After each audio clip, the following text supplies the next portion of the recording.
Now, Sheigumi, northern politicians are saying that the US cannot come into Nigeria and repeal the Sharia law. I repeat, Sheigumi, northern politicians cut across Nigeria, they are saying that and challenging the US that it cannot come into Nigeria and repeal the Sharia law because the Sharia law is a constitutional matter that you cannot remove it from the constitution. Mind you, we have Muslims cut across Nigeria. We have Muslims in the south, Yoruba Muslims, Igbo Muslims, and other Muslims. We have Muslims in the middle belt. We also have Muslims in the core north. The Muslims that are saying that they don't want to remove Sharia from the constitution, they are a particular type of Muslims, mostly the Fulani, because the Fulani have seen that Sharia is a tool they can use to take political power, to dominate societies and nationalities anywhere they go. They have seen that Sharia is a potent tool of subjugation.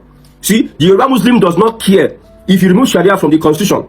The Igbo Muslim does not care if you remove Sharia from the constitution. Muslim in the middle belt, some Muslims in the middle belt do not care. But you see those core northern Muslims, they are the ones. And when you talk about political power, now the core northern Muslims, now them, they grab political power in northern Nigeria. See, I told you that these politicians, northern politicians, I mentioned Sheigumi, clerics. If I mention Sheigumi, he's representing all the clerics in northern Nigeria. Northern politicians representing all the Muslim politicians holding positions across the country. Mind you, irrespective of the political party, a Fulani northern politician is the same. Whether he is in Labour Party, or he's in Sharia Party, or he's in the ADC, or with Bola Tinubu, they are all the same. This matter of removing Sharia from the constitution, there's a possibility that it can happen. But like I told you, the kind of governance, democratic governance that Tinubu is using is what I support. Autocratic democracy. Something like removing the Sharia from the constitution, you can see how northern Nigeria will frustrate it. If you don't take away Sharia, you have not solved the issue of insecurity. And these people, they know.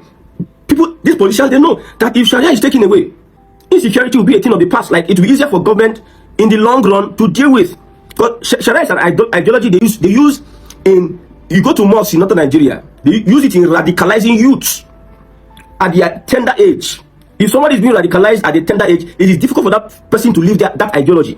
From 7, they go to their families, they just snatch them from their parents, carry them to Ileko, and start imbibing all these fanatic ideas, all this Islamic fundamentalism in them, which show one of them is hating a fellow Christian. There's a lady, because we are in the time of fasting.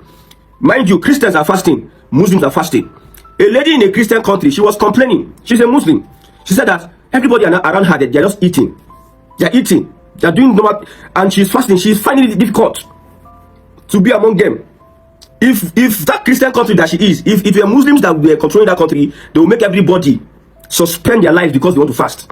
It tells you that an average Muslim fanatic cannot live with human beings.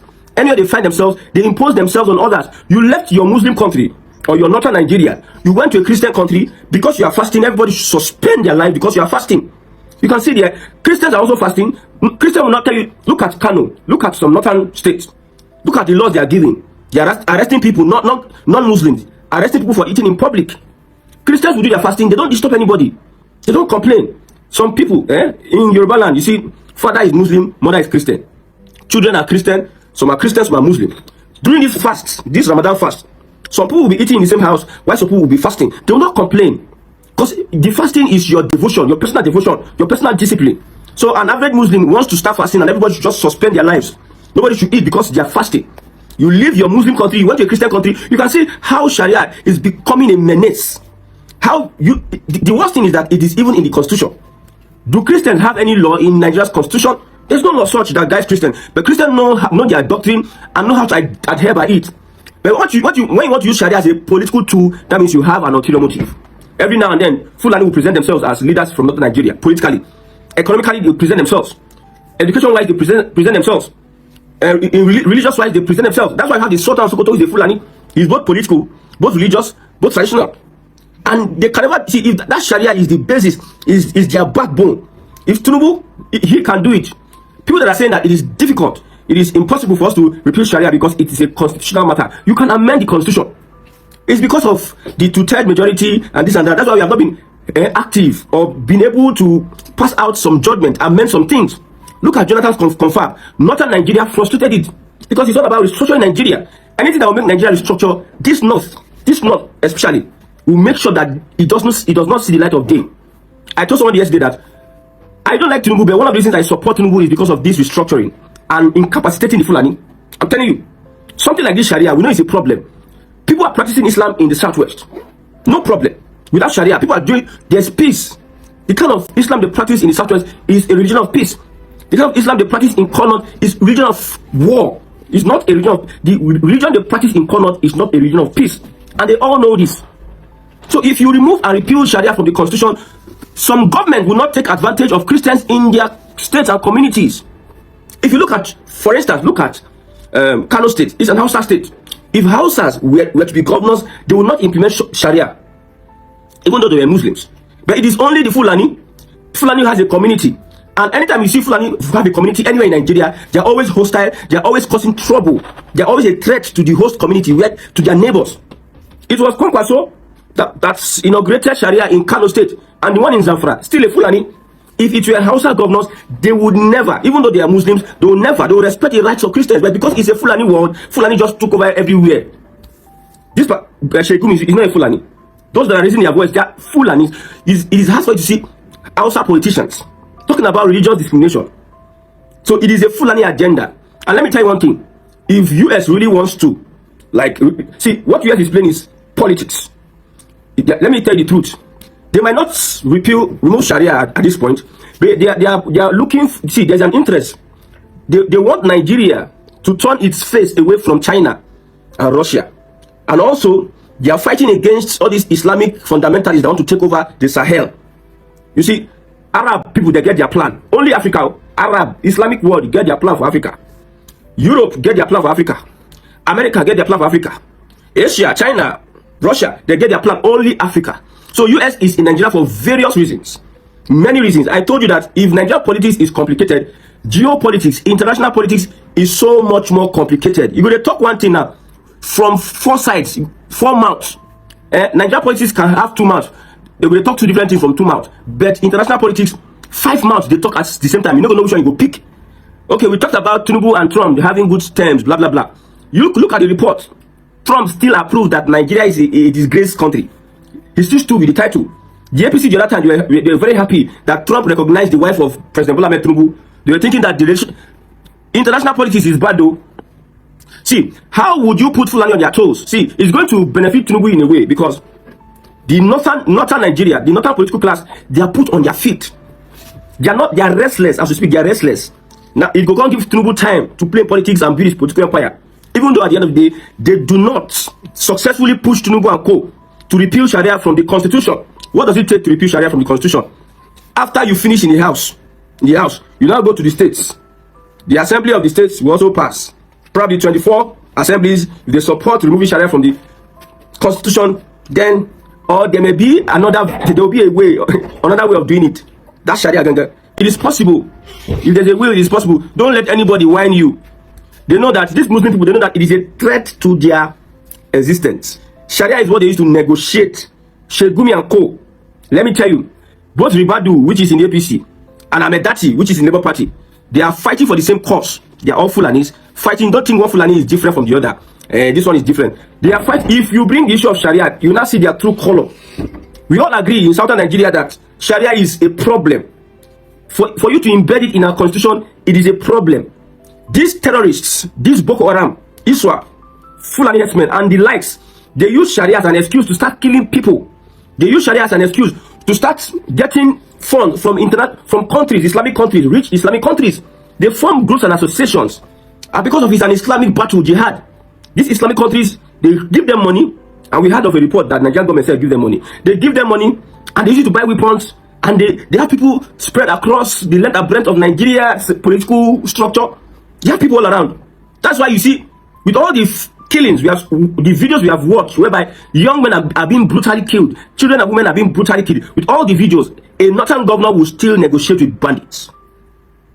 Governors will still give bandits money for ransom in their billions. And when they give them those billions of naira for ransom, they use it to go and buy a gun to kill more people.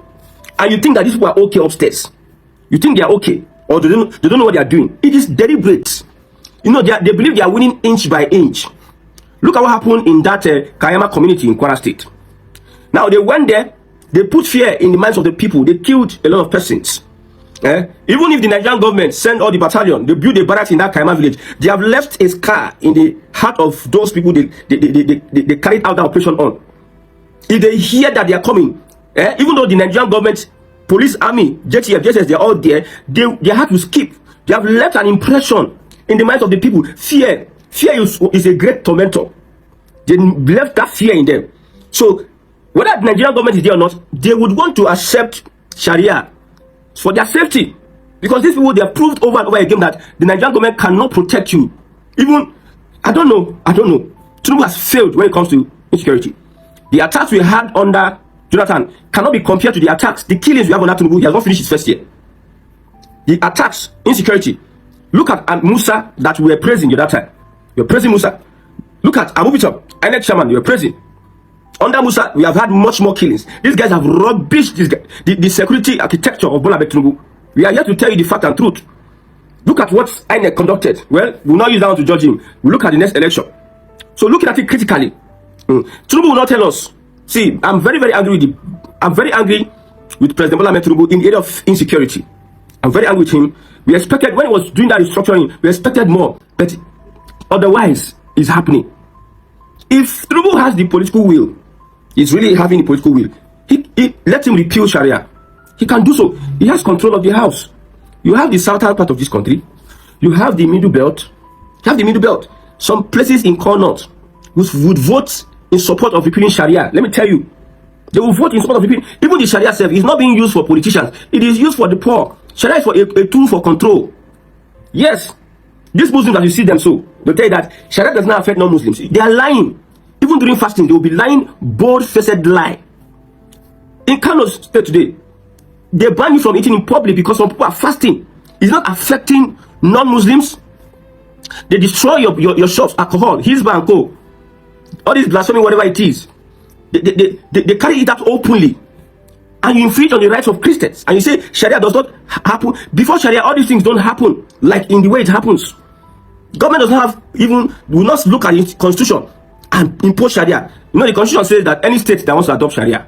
So today, if a Muslim governor comes in Lagos, if you have a Muslim governor in Lagos, and we have Muslims occupying the Lagos Assembly, Lagos State can say, yes, we want Sharia. Yes, they can say. That time you'll be and say, we Muslims are plenty now. Sharia is for us now. We Muslims are plenty now. Look at the other time, they say, Jesus, man, these guys, they have infiltrated everywhere in the southwest. It is now that we are opening the eyes of people that Tinubu has a golden opportunity to destroy the Sharia from our system, flush it out from our system. If he doesn't flush it out of our system, it's going to create much more problems for him and his people in the southwest. Because that Sharia sitting in that constitution gives political power holders the right to implement Sharias in their various states. That's why the Fulani, they are infiltrating left, right, and center, trying to push this and that, push Sharia in from north. They tried the middle belt, is not working. That's why you see the killings upon killings. The other day, look at the killings in Plateau State, Jos. Fulani go come here lie. Fulani go create a scenario, go create problem, and accuse the indigenes of killing their cows. They will poison their own cows because they want to start killing, they want to cause chaos, because that's what they are known for. If they go into any community and that community is peaceful, they don't see, they are not okay if any community is peaceful, except they are the ones ruling that community, and they are imposing themselves on that community, taking over every aspect of their lives. Culturally, they take over. Economically, they take over. Education-wise, they take over. Like religious-wise, they take over. Then there will be peace. A Fulani will not come to a place, and he will be restless if he does not dominate you and make you a slave. Look at them in Nigeria, 15 million. Look at what they are doing. The Hausas are over 65 million. But the Hausas, there's no significant politician that can stand up to Fulani that's 15 million or less than 15 million. There's not. Because of this same Sharia of a thing. I have said it that if people were to vote for Sharia, a referendum on Sharia will be abolished, because we don't have referendum in our constitution. If there's a referendum on Sharia, Sharia would be abolished. Now, I thank God that the US is in Nigeria. The US will do what it knows how to do best. I know the Fulani, terrorism, Boko Haram, ISWAP, these are their lifeline. I'm telling you, if you are able to crush all these people, the Fulani will not be powerful in Nigeria again. They will not have relevance. Look at what Tinubu is doing to their politicians politically. And why is Tinubu failing in insecurity is because their same brothers are the ones terrorizing the whole of Nigeria, and they still want to become president. A Southerner has come to teach them politics. flood them left, right, center. I've come to dismantle them politically. What can they offer is to terrorize.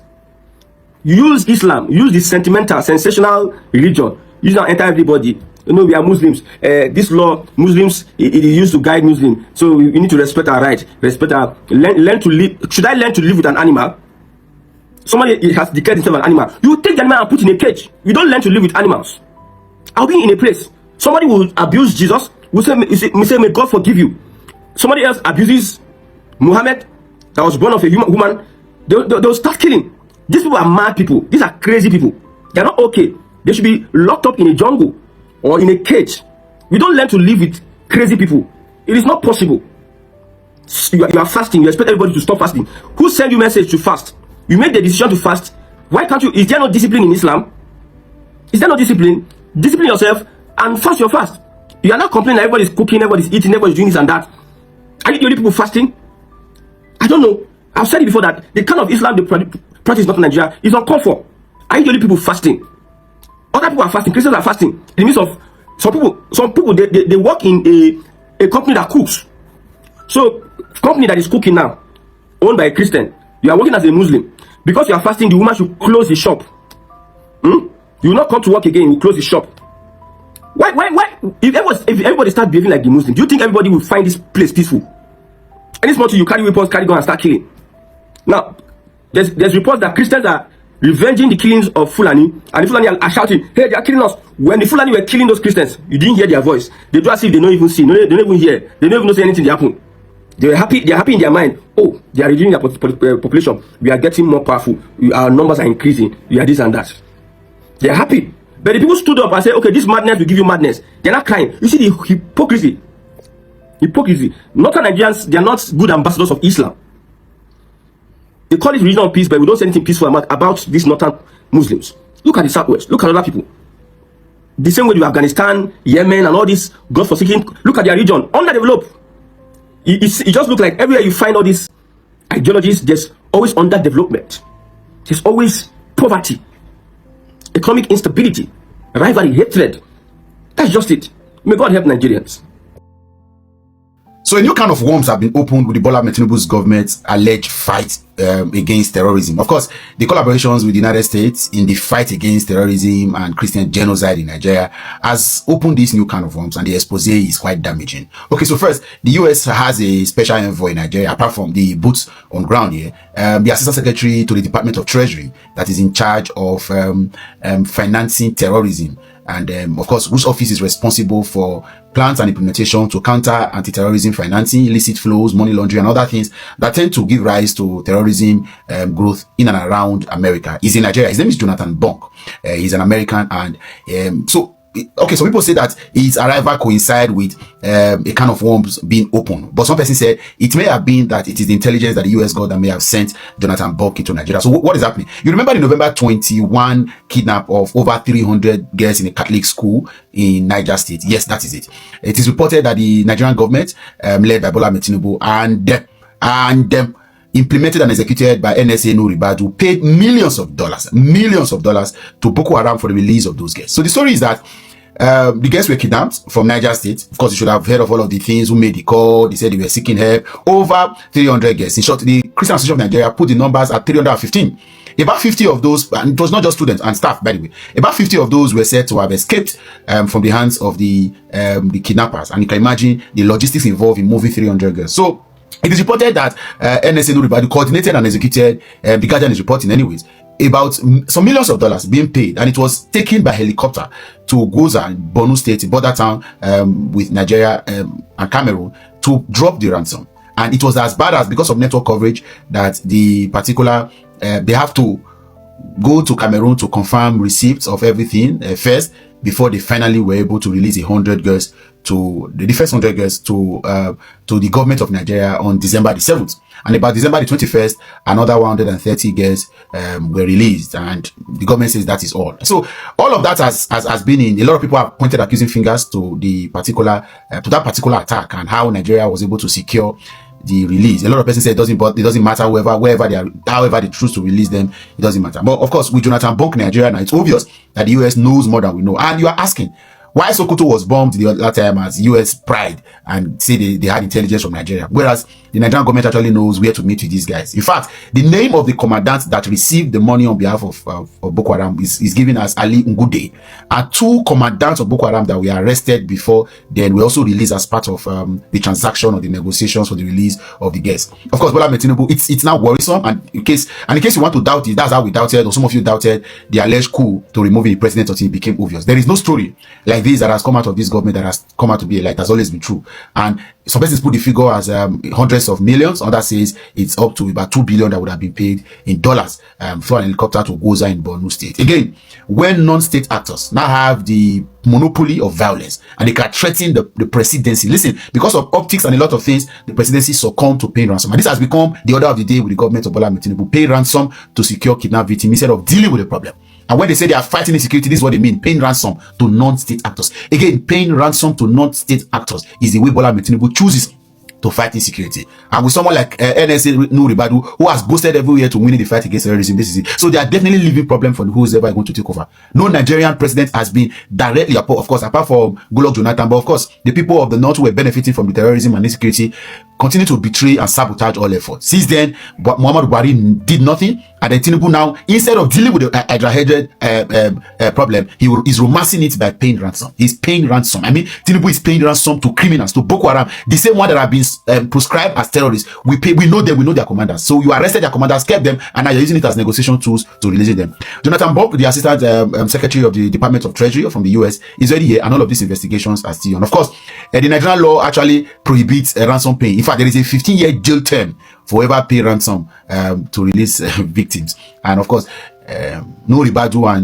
and President Bola Ahmed Tinubu are online to be going to jail for paying ransom. And I say that without fear. They'll be going to jail. If they don't go now, they will go when the time comes. When Nigerians get to start to work, a lot of these people that have contributed to this menace, this rubbish, would be held accountable. However, again, Bola Ahmed Tinubu would prefer to do optics, lobby, negotiations, rather than dealing with the problem. Nobody amongst the Nigerian elite is here to look at this problem and say, let's fight it head on. We have the equipment, we have the resources, but because they are benefiting from it and politics has overtaken all of those interests, they would rather give money to criminals. And tomorrow, and for my indications, the commander that led the particular attack name has given, and he has led several, including remember the Kaduna train attack some years ago, he also led it. Shame on Nigeria. Shame on the Federal Republic of Nigeria.